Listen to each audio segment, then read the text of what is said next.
Hi friends, இன்றைக்கி பார்த்தீங்கன்னா பாப்பாவுக்கு ஃபர்ஸ்ட் டைம் வேக்சினேஷன் போட போகிறோம். ஸோ எப்படி அவள் ஃபீல் பண்ணுறா, அவள் எப்படி தாங்க போகிற தெரியல. பாப்பாவை பார்த்திங்கன்னா ரெடி பண்ணிட்டோம். ஹாஸ்பிட்டலில் மை வச்சா திட்டுவாங்க. ஸோ அதனால் சின்ன சின்னதாக வச்சு இப்போதைக்கு எடுத்துகிட்டு போகிறோம். அதே மாதிரி லாஸ்ட் டைமே இந்த கையில் இந்த மாதிரி இந்த வசம்பு மாலை இதெல்லாம் கட்டக்கூடாதுன்னு சொல்லிட்டாங்க. ஸோ கட் பண்ணியாச்சு.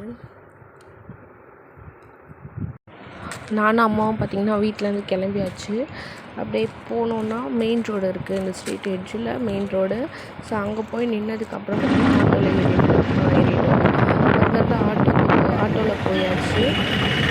அதுக்கப்புறம் பார்த்திங்கன்னா அங்கே போனதுக்கப்புறம் அம்மாவை நான் உட்கார வச்சுட்டு ஓபி சீட்டு போடுற லைன் பார்த்திங்கன்னா ரொம்ப தூரம் இருந்துச்சு, லேடிஸ் லைனு.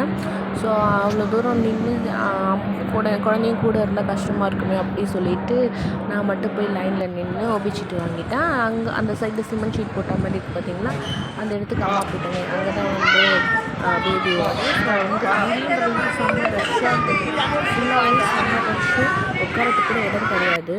அப்புறம் வீட்டுக்கு வந்துட்டோம். பாப்பா ரொம்ப அழுதுகிட்டே இருந்தா மத்தியானத்துலேருந்து. என்னால் அதுக்கப்புறம் எடுக்கவே முடியல. ரொம்ப கஷ்டமாக இருந்துச்சு இந்த டே.